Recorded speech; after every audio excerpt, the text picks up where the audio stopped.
Hi, everybody. Welcome to Frame Rate, the show where we frame rate. No! We take frames and we rate them. We put our precious IP in your hands, Dave, and you already maligned it. I'm your forever host, David Bell. Joining me, I'm your first guest, Michael Swaim, eating an apple. Apologies. I'm your second first guest, Abe Epperson. Welcome, fellas. How are you? What do you got going on? Baby. You know, I just feel like there's been a lot of changes at work, and I'm a creature of habit, and I'm a little scared about what the future is, you know? Beans work or your other work that you do? No. Just what's happening right now, and, you know. Now, wait, do you mean my baby disrupting our schedule, or do you mean what's happening right now, as in Dave taking over the show? I mean, Dave taking over the show. Great. But yeah, let's fold the baby into that. Let's do a cool I'll be 60 minutes. into lots of stuff. That's my activity number one. How small can we fold this guy? Can he fit in there? I bet I could fit him in there. What a weird beginning to an episode about Alien. Yeah. No, dude. Alien is a metaphor of it's a perversion of the birthing process. You're right. That brings us into focus a bit. Well played, gentlemen. That's all you, baby. We are talking about Ridley Scott's OG Alien. And editor's note, if you're like a loyalist to our feed and our sister feed, Gamefully Unemployed, which David helms, you'll know that we had a spicy dust up over the most recent Alien, Romulus.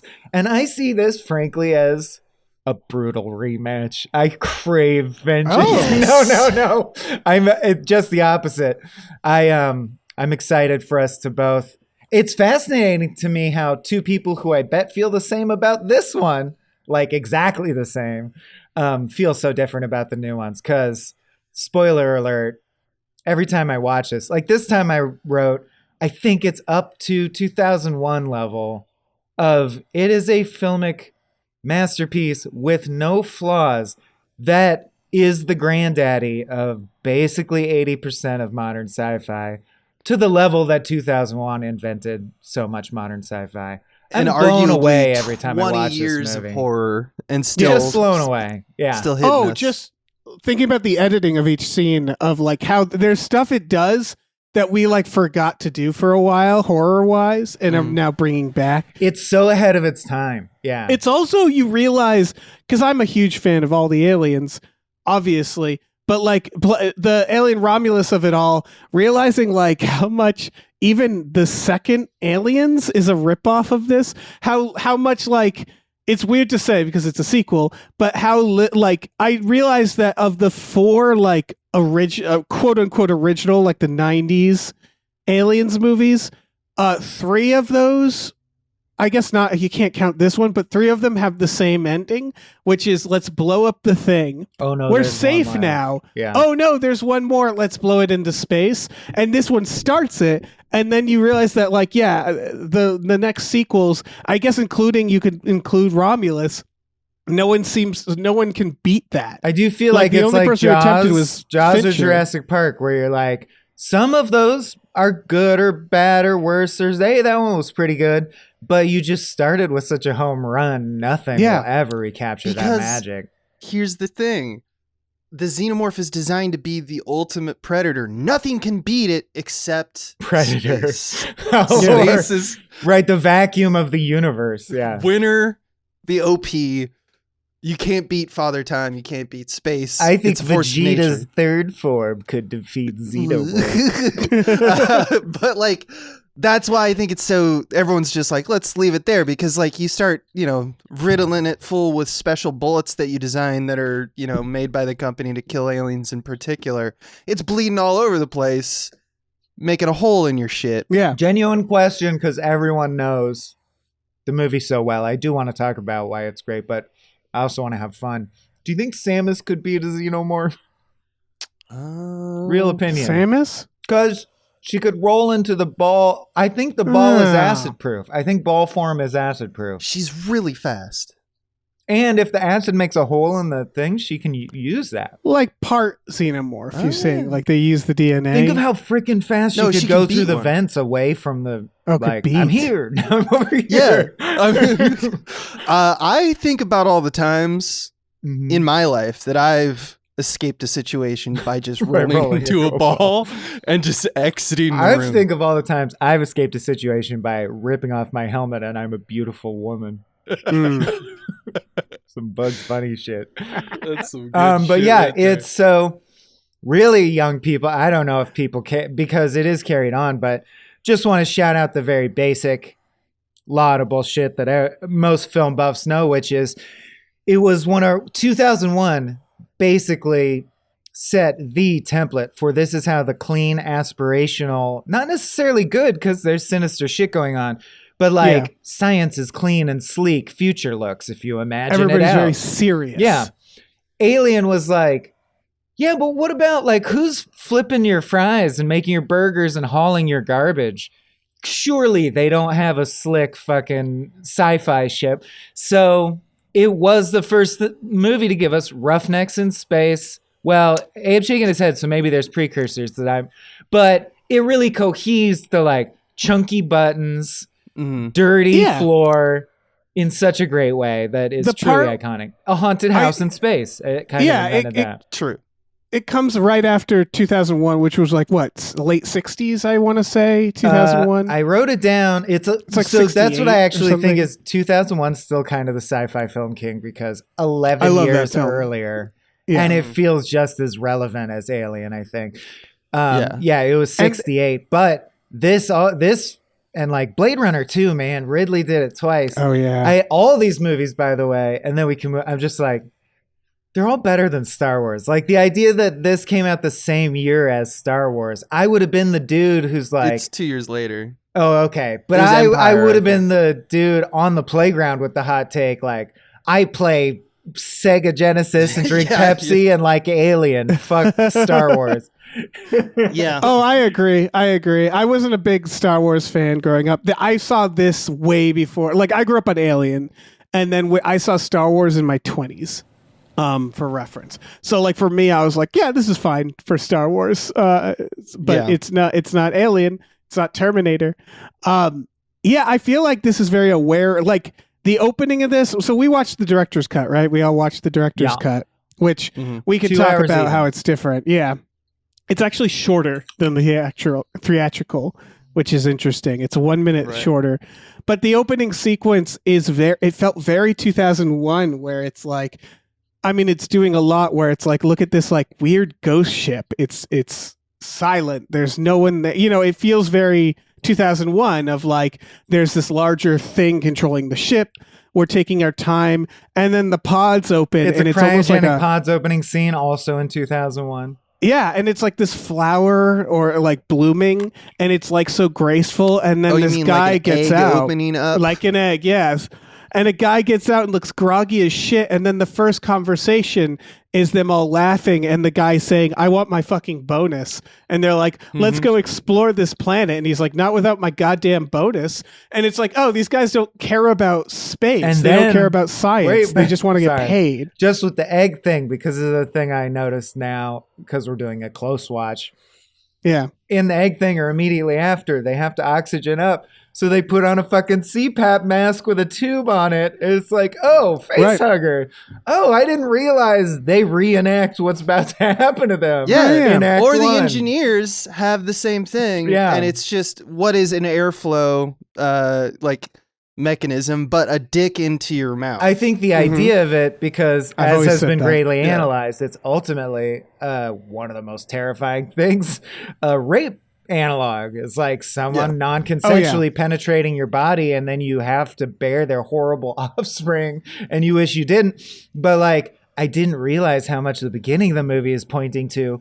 Look at all the moments and ways we allow something to penetrate our body and are in that vulnerable position. Like, we're choosy about that, I have a question. This thing goes in your mouth, but it heals you. I have a question that I think is probably an easy question, but I want to see. Would you rather be So I'll break it down to the 3 stages, even though it's not. Would you rather be? Yeah, I guess it wouldn't work. All right. Would you rather have an alien inside of you and be John Hurt? Yeah. Or would you rather be the rest of the crew dealing with the alien? Yeah. Oh, go first and not even understand the horror of the unfolding situation. I guess what I'm saying is, what stage horrifies you guys the most? The facehugger, the chestburster, or the alien itself? I think chestburster, because it's with you for so long. Right. Versus alien, that's the most horrifying thing I've ever seen. But in 10 seconds, I'm not going to worry about it as much. It's fair. I'll go the other way. I think it's the facehugger because it feels like being raped. Me too. I agree. The like if a facehugger- thing is inside me, it's weird to say, but there aren't as many nerves inside me, and I'm dead in all these situations. So I'm like, okay, it's like getting blown up by a mine or I swallowed a grenade. Whereas the facehugger is like, will you please stop ramming this horrible thing down my throat? That's pretty unpleasant. I think you could make an entire movie just about facehuggers. One of the things Alien Romulus did that I liked is they spent a lot of time of like, how fucking terrifying are these facehuggers? That's arachnophobia, my friend. Yeah, they look like crab spiders that latch onto your fucking face. And then They have no shove eyes. their rubbery dick down your throat. Yeah, I just think feel like I could take conceptually. one. Oh yeah, but I just think Well, you could- conceptually they're you the could take a scariest of facehugger all all the Out the of the way, creatures. dude. sky, motherfucker. Oh, I thought you meant like you could take that too. Oh Good. yeah, I could also. Well, I mean, inevitably, What if you could if just- I Throw the lose, space hook. What if you Facehugger. are a great deep throatist and you just take the facehugger, no problem? no problem. I don't This know is how that fine. helps you out of the Facehugger situation. dies, but and it's like, man, they took that like a champ. well, you put That it was- to sleep, right? Man, That would mouth really pussy put ruin him to the sleep. take the bite out of the horror of Alien if someone was like, "This is fine," as the facehugger is like infecting them. They're like, I "What? love It's Wait, good. don't pull him Whoa, off yet. It's fine." That's dumb. Uh, But no, back to why Alien is so good. And I think you're right about the opening. I think it's all about the tone setting. I still to this, when I was younger and more like I'm a film guy, like He was definitely was always like saying Alien that. beats Aliens only because we'd seen more iterations in the 90s and 2000s. People of with guns fighting aliens. monsters is a more standard thing. Yeah. yeah. It is still the gold standard. Like it's name other than maybe Star Wars, but really not. But It's like I dude- just don't put it in the same category. Name another franchise that has like completely revolutionized 2 different genres. Well, right. Going forward, No, right? absolutely. But I would also say, as fresh as Alien feels, because there's only one alien, it's this haunted house in space vibe. Right. It must be said that it owes so much of its identity to Jaws. Yeah, for sure. Exactly. That's the whole point. It's Is space just Jaws. and that's movies, that's all art. Like you should to me that's the only Well, opinion it's that holds space water. Jaws, but it's bringing some incredible new offers to the table, like the life cycle where it's an egg and a hugger and a thing and a grows. Right. Yeah, all that When shit. I was reading and doing research for this particular podcast, I found one of those quotes from Dan O'Bannon, who is, the writer of the screenplay. And it's just his quote is, "I didn't steal Alien from anybody. I stole it from motherfucker. everybody." Oh, okay. And that's because great. he cites Thing from Another World, he cites Forbidden Planet, Planet of the Vampires, and these are all concepts that are actually like you realize them, you hear them, and you're like, oh, that's about like a scene where the heroes discover a giant alien skeleton, and it looks Like semi the kind of like that navigator, on a derelict the ship. pilot or whatever. Or here's another instance where a crew lands on an asteroid and discovers a chamber full of eggs. That wasn't their idea. That literally comes from a short story. So he's stealing from everybody, but they're also, the chestburster is the one that they added to everything. And that's like the classic iconic scene, I think, above all Yeah. else. So many, the vibe and the tone and that's a great humble thing to say and something for all artists to always remember. There's nothing new under the sun thing, but you're still a great artist if, right, basically what you did is you got good at your craft by honing and steeping yourself and became encyclopedically knowledgeable of the tradition of sci-fi horror storytelling until you could tell your own ripping sci-fi story. And of course it's going to be built on those blocks, but unhumbly, I gotta say, like, you added a lot, man. Like, your That's- stink is all over Yeah. it. Yeah. Well, Still. Yeah, sure. it's why it's a huge AI leap art- forward. AI art still is never going to be good because you Because- could argue yeah. like, well, AI art takes from a bunch of things and compiles, and it's like, yeah, it doesn't know why it's doing it, and it has doesn't no- know how to extend My the favorite ideas art and build genre upon is them. hyper surrealism, like pop surrealism, and AI cannot do a sardonic commentary of a thing where I go, yeah, I never thought of that way, except Yeah. by accident. Is the only way it can do that. Coincidentally. Yeah. Oh yeah, Anyway, It- fuck AI art. yeah, yeah. But I also want I- to say, like, having your body violated sexually, even that is what vampires are. The fear metaphor there Fear is. metaphor. Yeah. They bite Yeah. you and force you to be in love with them. Like, I think just like we've always feared murder, we fear rape because it's Right. inherent. You're like, yeah, that's one of the big bad things that can It's happen hooked up to you. to. It sucks. And horror often is just kind of boiling it all down to like what is the clearest metaphor for these fears, and this one is just so on the nose. But it's interesting because we are a puritanical country that I think lately we're getting into rape more, like with the Blink Twice, and there's been a couple. Oh, I see. I don't mean, I In mean, cult- we in, are like, a culture that shields rapists, and we Yeah. all know that's a different discussion, but it's true. But I meant in movies, we use the analog of fear of death way more than fear of sexual violence, just because it's so icky.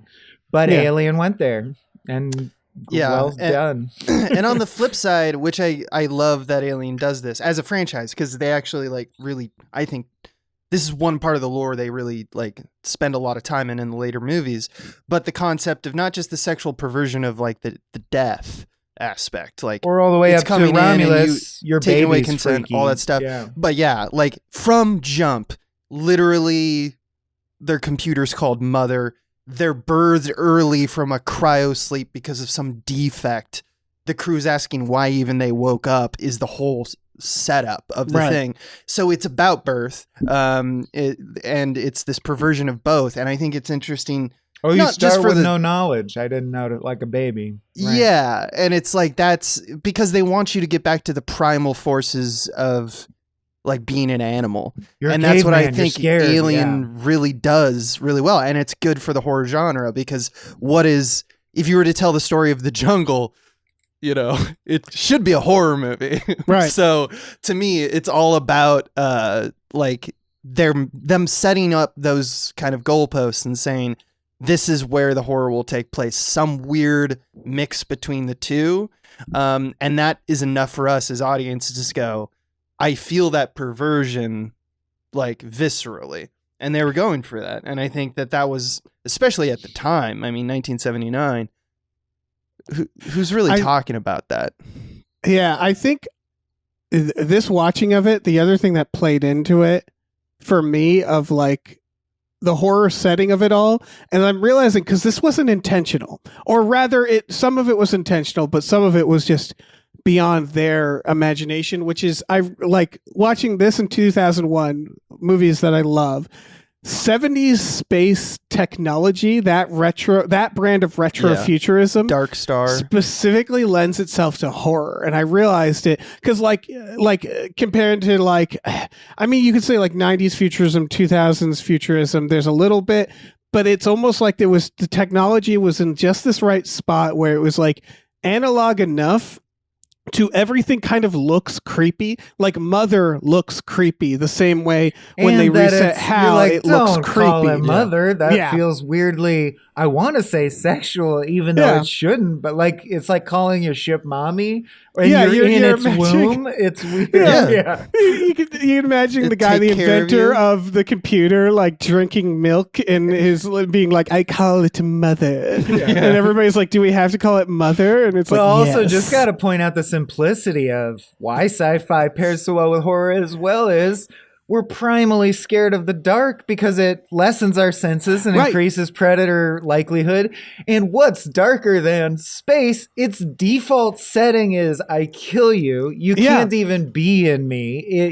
So And it's scary. on top of that, with the 70s futurism, that's one of the things I noticed is that it feels like they're in a submarine where like when they land on the planet there's no cameras. There's no high-tech graph showing what's happening outside. When they're scanning for the alien, it's just a dot on a screen, right? Yeah. And so there's so much, there's enough information for it to be terrifying, but not enough information for you to really see That's it. sci-fi right there. And that helps Exactly. make it horror, as we said, that their tech, you're like, you can travel interstellarly, but your radar is just a dot that's warmer or Right. colder. And it's like, I accept that, even though I would need a little like writing to explain that discrepancy. Because you're like, yeah, that makes the scene incredible. I see Right. what you're doing and I like it, so do it. Because in an actual futuristic ship, they'd be like, there's an alien on the ship. We can scan where it Mother, is. identify Here's it on what video. bulkhead it's in. Yeah. Yeah, here's it on in HD on video, and it's like it's Data, lends go. itself. Shut it down. Yeah, Data, go murder the alien. So that's kind Data of my versus theory. a xenomorph with the acid blood taking That'd be his skin brutal. away as they fight. Brutal.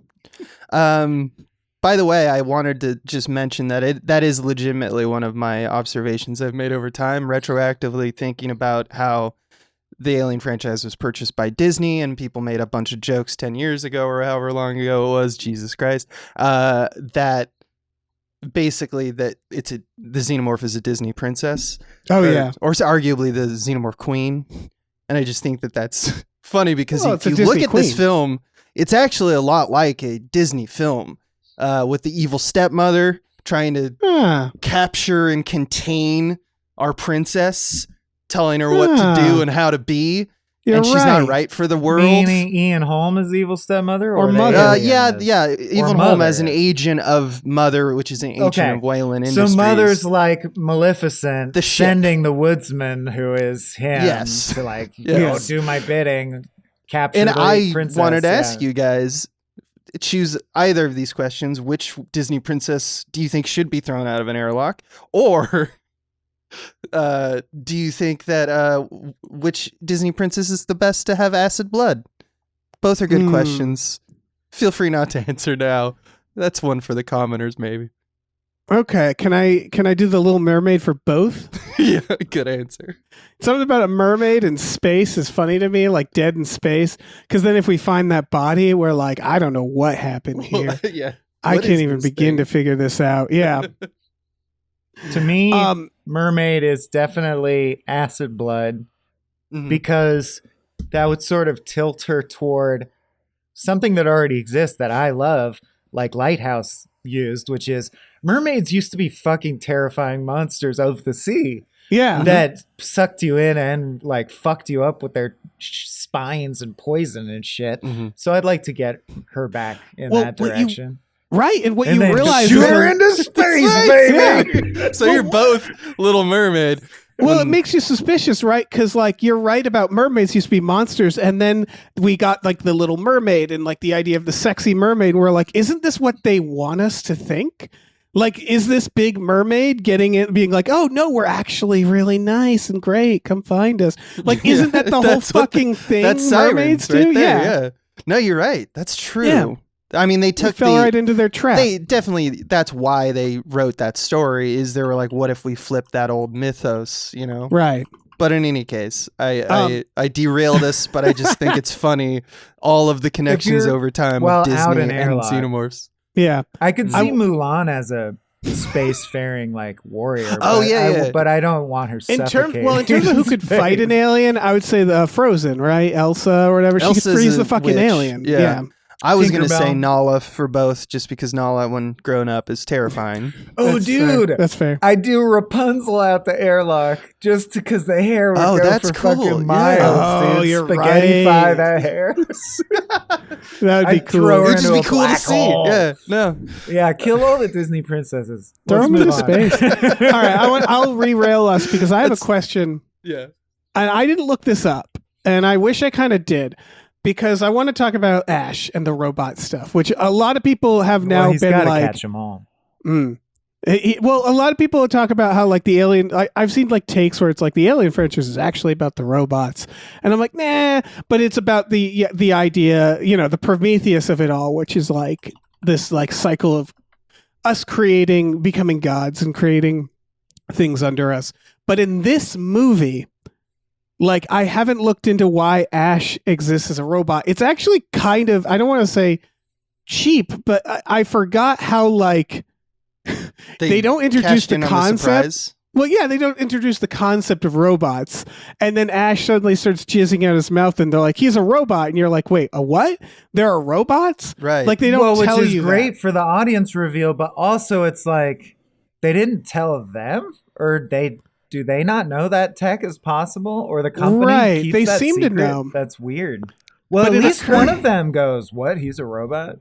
Right. I like and when you watch it knowing he's a robot, you realize how like obvious he is, but he's British, so you can't tell. And the performance, yes. He acts like a robot. Yeah.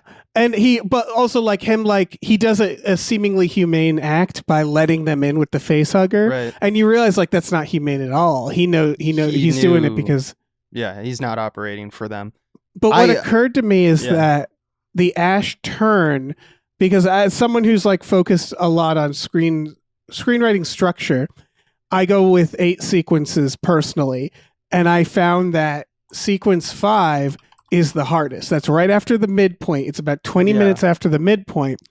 And you're looking at your screenplay, the motivation, and you sit there and you go like, what do we do until the third act?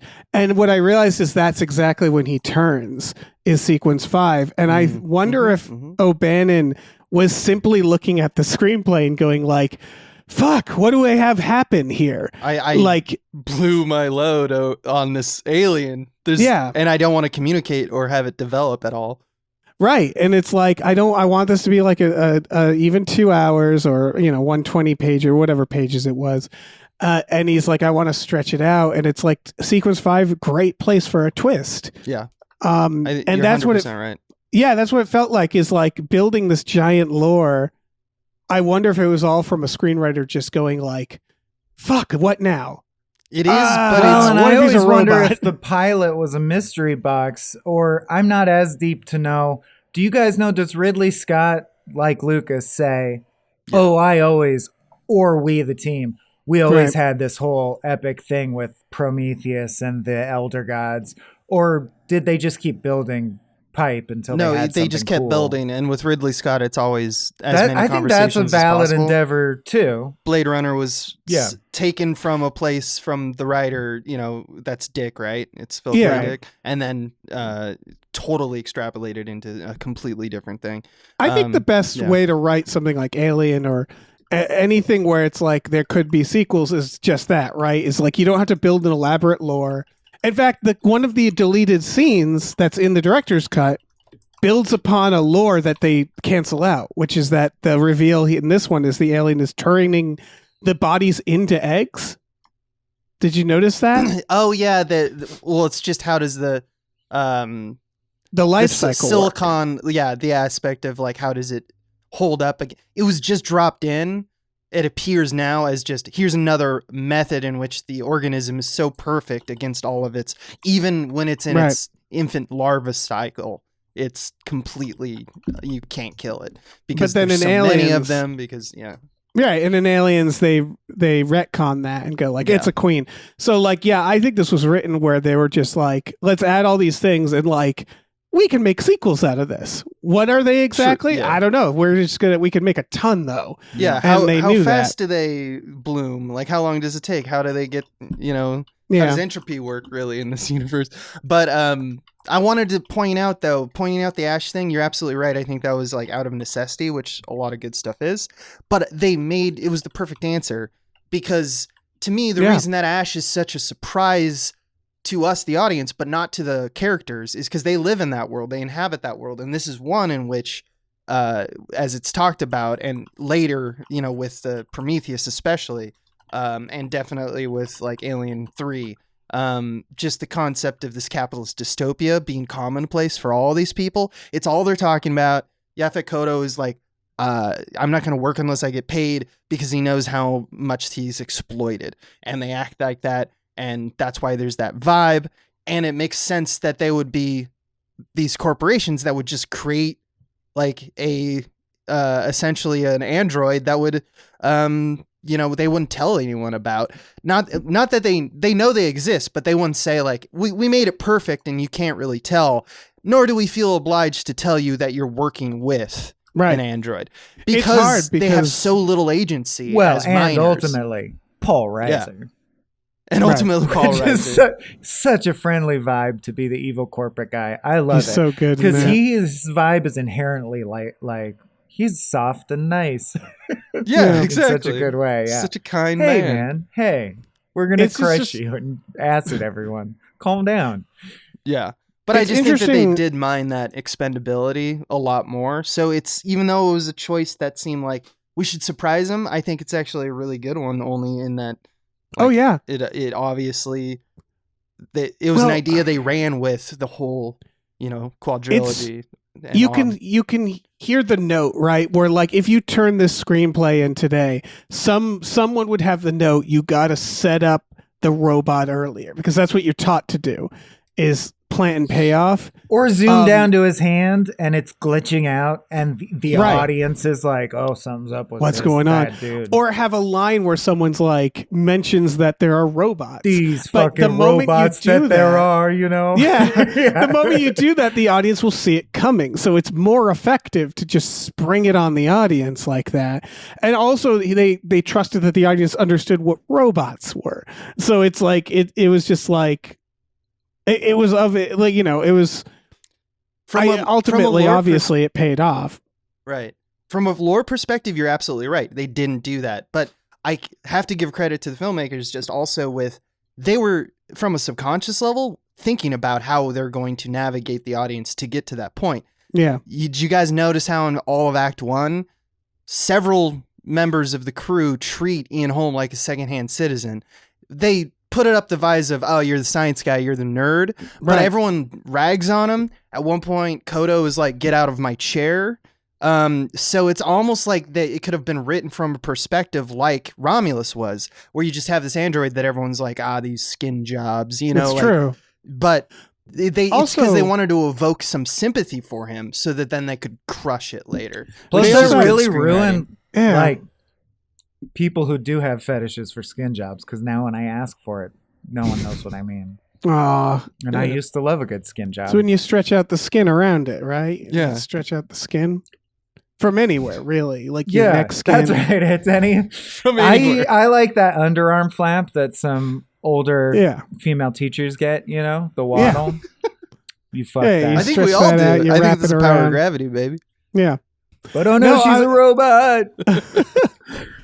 I was going to say Mother also plays into it, because Mother is like an AI. So they introduced the concept of like, there's AI in this world. And then it's just like, what if that's also a person?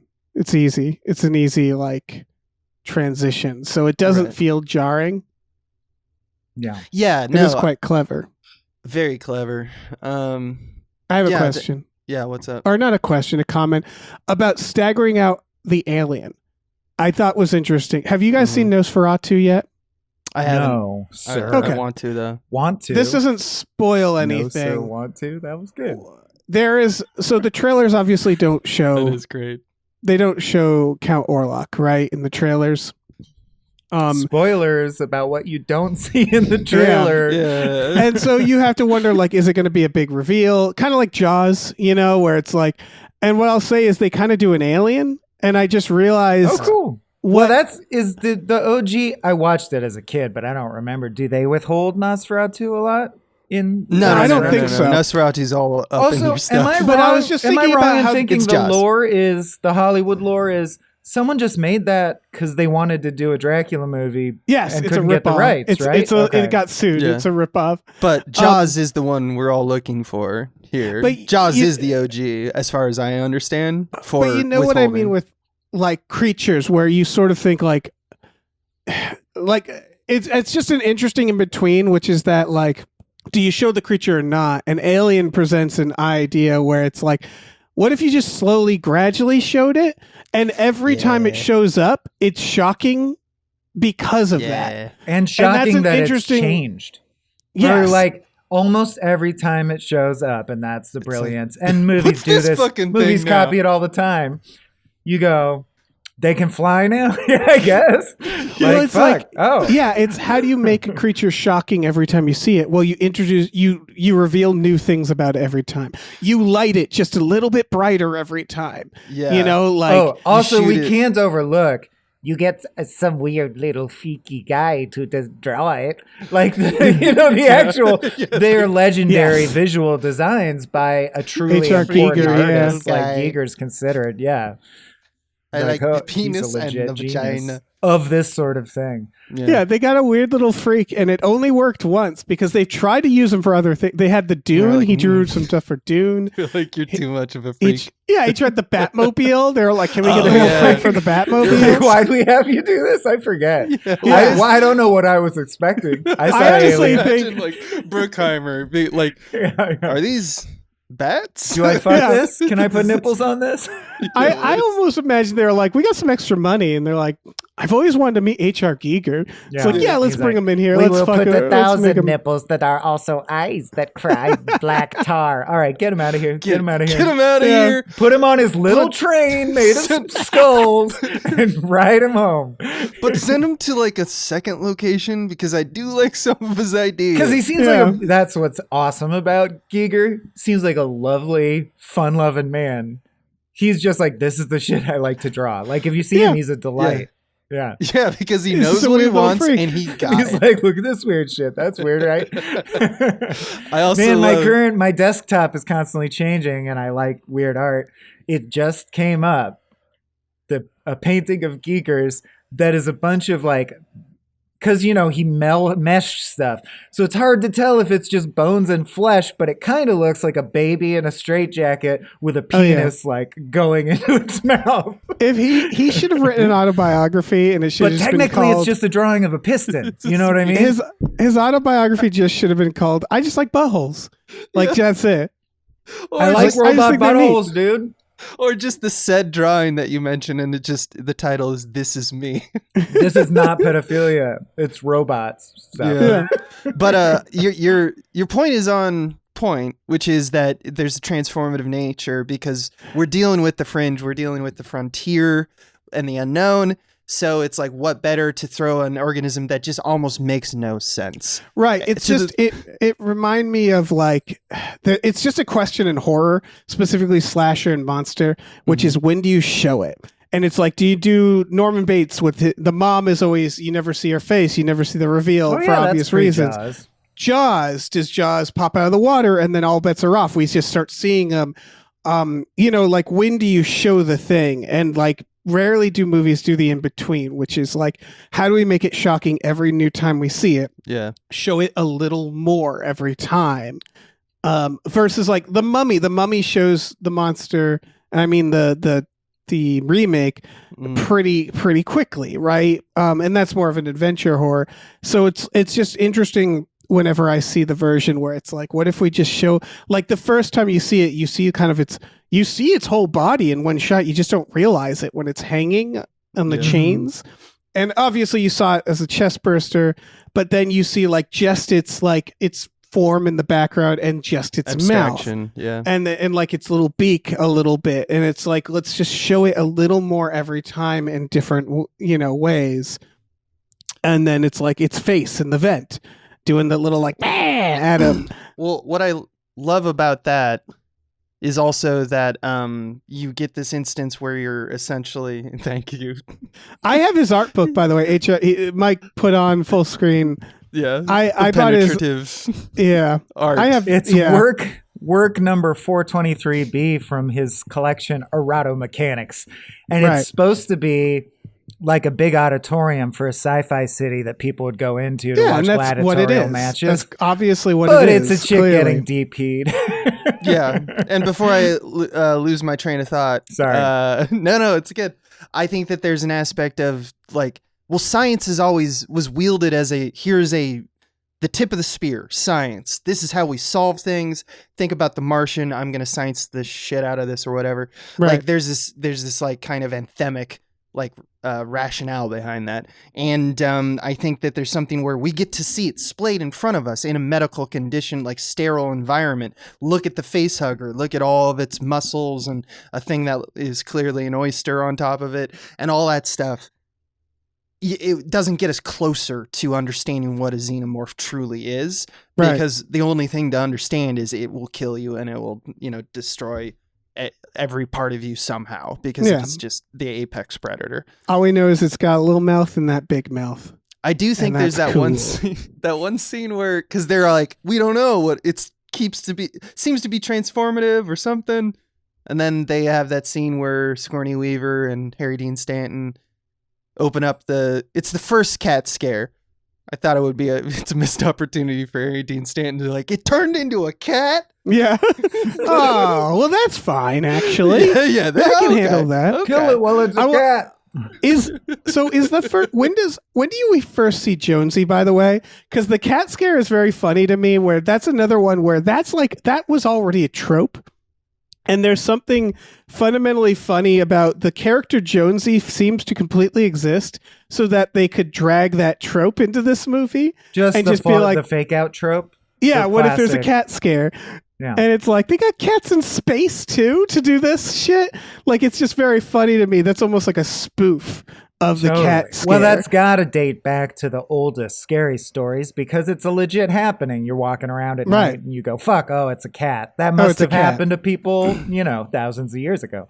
It's just funny to bring that all the way to space. I do think it is very funny for this corporation, Wayland Corporation, to be like, yeah, we have this technology called cryosleep, where it's fucking, we can do this amazing thing to the human body and make it persist along months and as a blip. We should make one for a cat. Yeah. And we should put a cat. Well, it's more does it work on cats? They're like, yeah, it works on cats too. I guess, but they're not testing it. This is a mining operation. This is like clockwork. They have this shit taken care of to the point that I guess they have cat coffins. Well, she puts it in it. She sleeps with the cat. Yeah. And so I guess it just works. With the but that's weird. That is weird though, that it can do it's set to human, I assume. And so it can do the same. I don't know how that shit works. Yeah. That's true. They often, which I think is an odd, again, it strains credulity, but it allows for this world that I want to live in anyway, so fuck it. It's like Star Wars strains credulity, which is that they're so poor that they can be surprised by things, or the company is allowed to strand them in space because of a contract issue. Maybe that will be true. Corporations are fucking evil, as we know. But it feels hard. It still feels hard to buy that they're like, wait, we don't even have blah, blah, blah. And it's like, you didn't know that before you got on the ship? You didn't do an inventory? But it makes the thing work, because you want to be, it's Resident Evil. You want limited ammo. You want to be cash strapped, resource strapped. Right. Think of it I always think of it as like a big shipping boat, where it's there's still a lot of people who go on shipping boats who are not great characters. It's an opportunity to have a job where you can just sort of not quite be in one country. But I doubt they're usually wait, the boat works this way? I didn't know But that's the thing, is I think some of them do, right? Really? I think some people are like, all I do is I drive a forklift on this boat. And it's that's all they care about, I just need right? this job. Yeah. Yeah, and I just do, because it's it's specialists. It's a bunch of people who are I know how to do. It's like Antarctica, right? The thing is, they say is one of the best depictions of how the jobs work there, which is that if you're a dishwasher and you're willing to, you can go to fucking Antarctica. Do you know how to survive in the snow? It's not really. I know how to wash dishes, and it's all right, you're great, you're qualified. So I just interpreted it as that way. It's these people are just I'm here to do a few things, and the rest will be handled by other people. I wonder what Ripley was like pre these events, or before she thought of herself as a hero. Because, after this, she'll get jacked around and cloned and have to kill aliens over. And it's her full-time career now is killing aliens. I just wonder what she was like as some lady who thought she was a teamster, essentially. And who was so unprepared that the only panties she brought were small boys' panties. This bothers me every time. Running around it's those. You can't feel that. It's not lightly erotic, it's That's how like they they get you. don't fit. Your ass crack is fully out. It looks uncomfortable. I think I wrote a cracked about this is that I'm when not you a fan look of- at well, no, when you look at Ripley, her timeline, you realize that the events of Aliens like 1 through 4 happen in like from her perspective, maybe a month. Yeah. Like because And this, how is she Yeah. not the most traumatized, brain mushed person? Right. Yeah. She must 'Cause be she like, gets- get me out of space. No I more just space. want to go Yeah. home, please. Let me feel some ground beneath me that is familiar. yeah, Yeah, it's for just sure. a terrible few weeks for her. Most of it unconscious, right? She had, like they Right, always that's what I mean freeze with the her, wake her cryo. up, make her save the universe, freeze her, wake For her like up. a few days and Yeah. then freeze. Yeah, it's She's a real Judge Dredd. That's for sure. yeah. I do love that a lot of people bring up the fact that when we have these conversations about why no, like where's all the great female protagonists is something the internet loves to argue about, and both sides, use Ripley as an example often of like here's the magic. And the thing is that they did write Ripley. They wrote everyone as like genderless ultimately. They were just crew people, right? Right. And then they just hired whoever made sense, whoever played the role. There was some argument behind the scenes about like who should be vulnerable, who should be like take control, and what's the mix and the ratios, but it really was the people that they wanted. Like they knew Tom Skerritt probably was going to be the captain, and they were seeking him in particular early on, but Yeah. they didn't. But Sigourney Weaver was the last one cast as in the crew, really. She was like the last person to be thought of, and she's now this icon because she gets it done and all that stuff. And she's often hailed as one of the top female kind of protagonists of our, I don't know, of the modern age, if we even want to call it that. Well, at this because point. This is a Last of Us 40-year-old season movie. 2 hasn't come out yet. But no, she's great. I just Right. can't wait for that. I think it also, a big thing I noticed this time is her performance could have been very different. It's scripted different than she delivers it. And she brings an energy that we've lauded a lot in movies like Sunshine or The Martian. We love movies where the scientists act like real scientists, where maybe they have an emotional outburst like, oh, this is really scary. But then they do what scientists do, where they go, okay, so how do we survive? And they have like a conversation about it and then make an action plan and take those steps. And that's very unlike most horror movies and many sci-fi movies where they make decisions emotionally because it's more a soap opera set in space than it is a science film. Right. And what I love is Ripley brings that modern science sentiment. Obviously, Ridley may have, no way to tell how much that was whose choice. And Elizabeth Shaw. But to Yeah. me, a perfect example is the guy's coming in the airlock who is like, could be poisoned, could be not, and is like, please let me in, let me in, let me in. And she makes the decision to not let him in. And that's the horror of the scene. But the point that I'm trying to make is the scripted line is, listen, if I let you in, we're all going to die. I think 90% of actors would go, listen, if I let you in, we're all going to die. She goes, listen. If I let you in, we're all going to die. Like, she's like, I'm going to just tell everyone what needs to happen and do things. And that, I think, is the energy that makes her seem so fucking badass. Oh yeah, but because it we've all also been in that instance. I also like, because apparently in the theatrical, I've watched the director's cuts of all these way more than the theatricals, so I it's hard to tell. But apparently that was less explicit that she did that she was like, I'm not letting you in, I guess, when I was reading about it at least. And I like, I always try to like forget the movie when I watch it again, especially for podcasts of like, what's this like the first time, where they're trying to present her as like, look at this bitch, like, look at her not letting them in. Like, it's sort of like I feel like they're doing the final girl thing where they're like, who is going to survive? And she almost seems like she could be the asshole who's going to like become the problem You know what I mean? Like that's what they're going for, right? The switcheroo. Where Right, Ash I was seems aware. like I was playing with compassionate. Ripley action figures before I saw the movie, so Right. it's like I wonder what it'd have been like if it was an ensemble where you But don't know who's going to emerge as the that's main. what they're doing. Where Yeah. they're like, she's a hard ass. And like watching it a million times, you're like, she is so right. Don't let him in, you know, let him fucking rot on that planet. But like, I assume audiences at the time are like cold. yeah, that's so cold of her. And it's like, you know, you're waiting to see like who's going to become the asshole, who's going to turn on them, all that stuff. And so you kind of forget like watching this that like nobody watching it for the first time knows that Sigourney Weaver is Ripley, that Ripley is an icon. So it's just interesting watching like that slow progression in this where it's like, okay, she's a hard ass, but she could be the bad guy. And then once Tom Skerritt dies and she has that scene where she's like, this is what we're going to fucking do. It's like that's when you like, at least I think when you realize like, oh, okay, this is our main character. Because before that, it almost feels like muddled enough that you don't quite know who is It's the truly an protagonist. ensemble. It kind which of is- feels like it could be Hawaiian shirt guy. Yeah. which is so Until funny it's because not. horror movies really kind of started with that, like even in the slasher genre, but we developed a thing where it's like, well, the trope is that we have like a final girl, you know, because we're mimicking what came before it. It's interesting that that is not the case.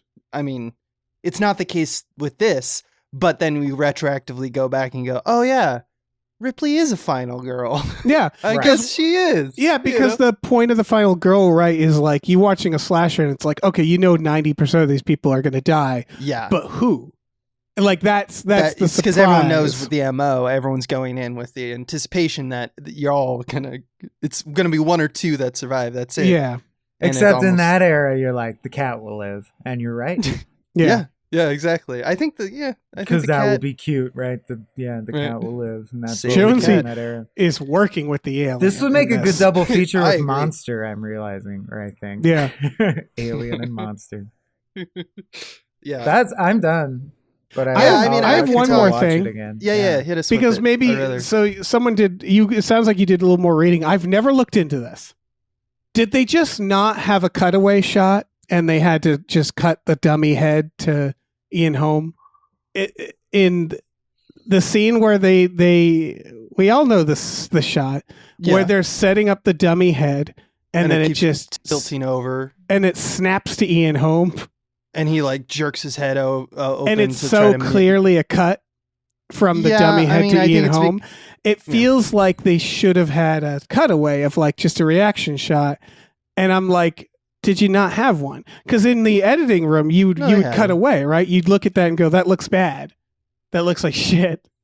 Yeah, I mean, I guess they didn't think it looked like shit. Honestly, I think that they were like, it will be cool, and we pulled it off because of what came before him. You got to think like that type of filmmaker who's Right. of their times, right?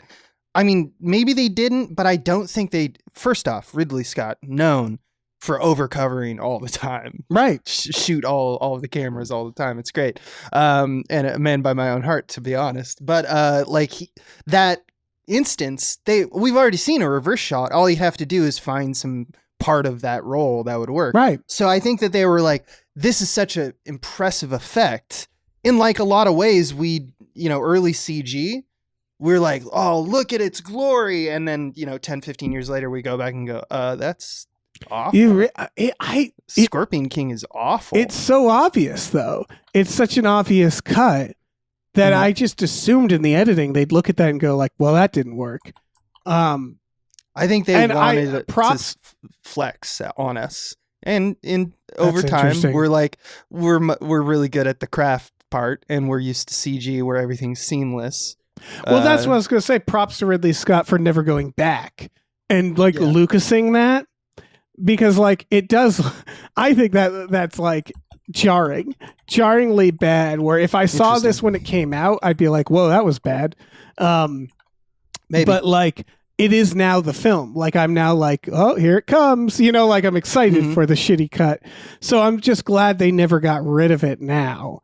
because I'm like, that's part of what Alien is. Yeah, I think, yeah. And I may be right or I may be wrong, but I think that, he obviously still believes in it, or at least at this point is like, I'm not enough of a film archivist to be like, let's insert I'm agendas glad of he's today like, into the movies of yesteryear. He did say, I guess, did you guys, so when you watch the director's cut, I watched it on the Blu-ray where there's an intro by the director, and he's sort of, okay, Ridley Scott basically says like, I like the theatrical cut more, like that's the cut that we wanted. But he's like, this is like a fun version, and it sort of like quickens the pace for modern audiences. He does say that. Like he was like, I made it a little like quicker.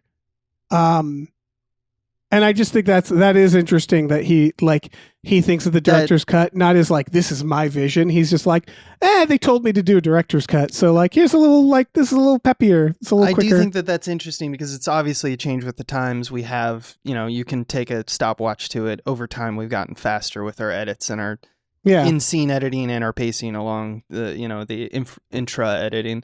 But like, I think that's interesting because he may have been altered by that, like saying like change it to update it with the times so it feels more relevant and doesn't feel held back by the past. But he could also just be going back and saying, oh, I was beholden to like the editing of that time, and I felt like these were the things that I needed to do. Right. When in actuality, like I do feel like it benefits from a speedier edit. So I think it's okay for Ridley Scott to be inconsistent on what he goes back and changes. And I think it's cool. I think it's really cool because like I like that the director's cut is a minute shorter. Rarely are director's cuts shorter. Yeah, because he cut stuff from the theatrical to, and again, he's not saying like this is my real vision. He's just like, I thought you guys want to see some extra shit, so here's some extra shit. Yeah, he showed us extra shit and he tightened it up. Yeah, is basically how that occurred. Yeah, that's neat. It's pretty neat. And yeah, I think that's a good place to kind of end it. I could have a whole another podcast where we do a deep dive just on the absolute masterful craftsmanship of this film, scene by scene. There's like such cool stuff happening behind the scenes, and the team who made this is, part of John Carpenter's team and Star Wars, and like it's a crazy production. Can I say one more thing about H.R. Giger about that art book I have? Yeah. He has reference photos. He took reference photos with models, not nude or anything, just like posed in a weird way, suggestively. And I just think that's funny to like take the reference photos and then go off and draw and then like return it and be like, what do you think? And they have to look at it and be like, oh, huh, cool. Yeah. Neat. How you just did the double penetration there. Yeah. A real Jared Leto. Yeah. It's just weird. It's just great. A weird guy. Pretty fantastic. What a weird film. What a great film to exist. And I love talking it with two great guys. I love talking it. That's right. But let's start walking it over to the place where we feed the audio into the giant machine where they crank it and it comes out as a finished podcast. That is how we do things. The Mangler. Great film. We'll see you next time. Thank you, Dave. Please tell people where they can find a bunch of other podcasts featuring you and your sentiments. Google Gamefully Unemployed. GAMEFULY Unemployed. It's where the other half of Star Trek: The Next Futurama like it is. Sounds. Yeah, there you go. That's all. Bye.